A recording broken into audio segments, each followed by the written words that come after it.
Second one is effect of properties of pore fluid. अभी तो हमने यहाँ पर डिस्कस करा effect of size and shape of the particle. Size क्या है और शेप क्या है पार्टिकल्स का, ठीक है, दोनों चीजें मैटर करती हैं, size and shape of particle. अब यहाँ पर हम बात कर रहे हैं effect of properties of pore fluid. अब जो उसके अंदर पोर्स के अंदर फ्लूइड है उसकी प्रॉपर्टीज भी मैटर करती हैं।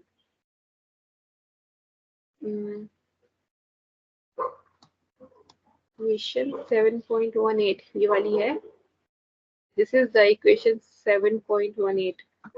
यहाँ पर है mention equation 7.18 indicates that the permeability is directly proportional to the unit weight of water।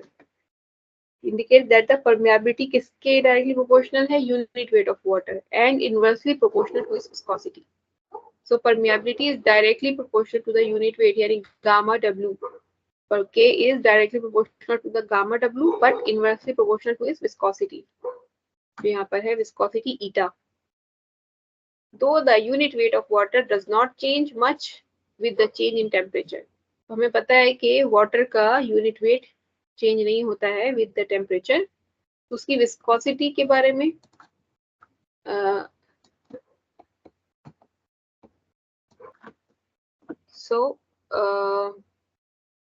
उसमें था कि unit weight of water doesn't change but there is great variation in viscosity with temperature. ठीक है, सो वो होता है बिकॉज जैसे water के मॉलिक्यूल्स होते हैं वो जब ठंडा करते हैं, आपने देखा है, तो 4 डिग्री सेल्सियस के नीचे जाते हुए फ्रीज हो जाते हैं। ठीक है, और जितना आप उसे जब बॉईल करते हैं तो पानी उतना थिन होके इवेपोरेट होने लगता है। सो पानी का जो विस्कोसिटी है वो टेम्परेचर के साथ वेरिएशन है उसके अंदर, लेकिन जो उसकी यूनिट वेट ऑफ वाटर है that remains almost same with the temperature.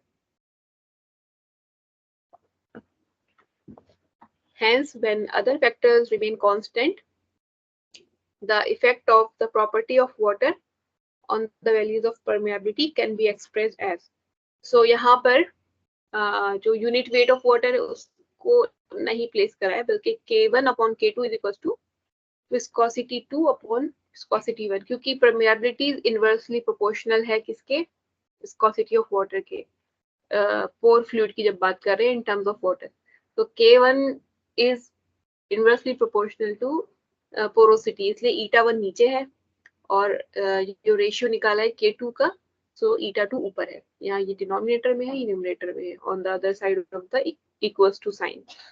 So it is usual to convert the permeability result to a standard temperature for comparison purposes by expression of this। So अगर आपको temperature पता है, so you can write K27 मतलब permeability at 27 degree Celsius is equals to K into eta upon eta at 27 degree Celsius। ठीक है, so however if change in the unit weight, क्योंकि unit क्या है, इस वाले एक्सप्रेशन को इनके टर्म में लिख दिया, यानी K1 is K और eta 1 is eta, K2 is K27 और eta 2 is eta 27, उसको हम ऐसे लिख सकते हैं for particular temperature।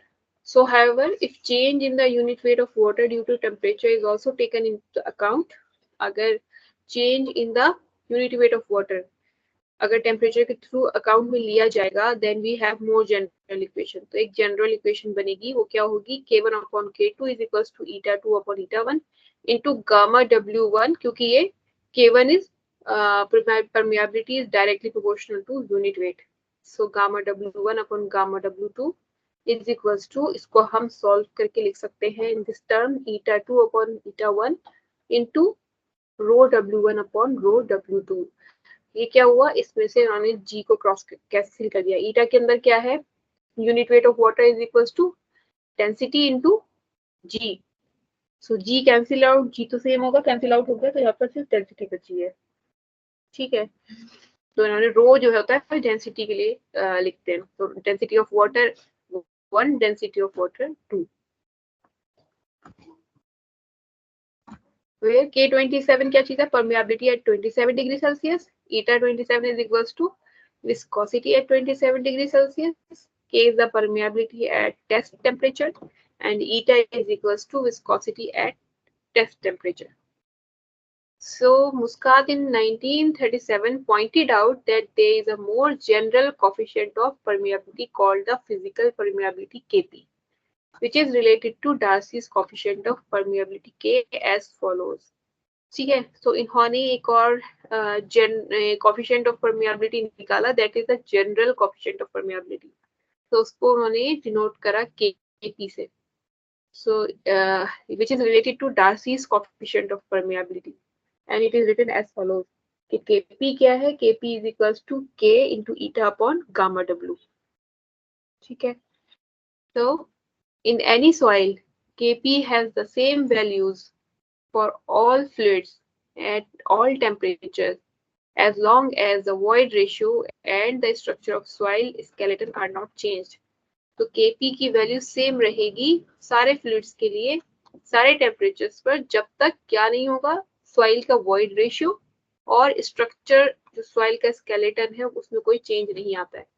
सो उन्होंने इस एक general coefficient of permeability propose किया जो डिपेंड करता है दो चीजों पे, वॉइड रेशियो पे और स्ट्रक्चर ऑफ सॉइल स्केलेटन के ऊपर. अगर वो दोनों सेम रहते हैं तब वो वैल्यू चेंज नहीं होगी, Kp की will remain same for all types of fluids.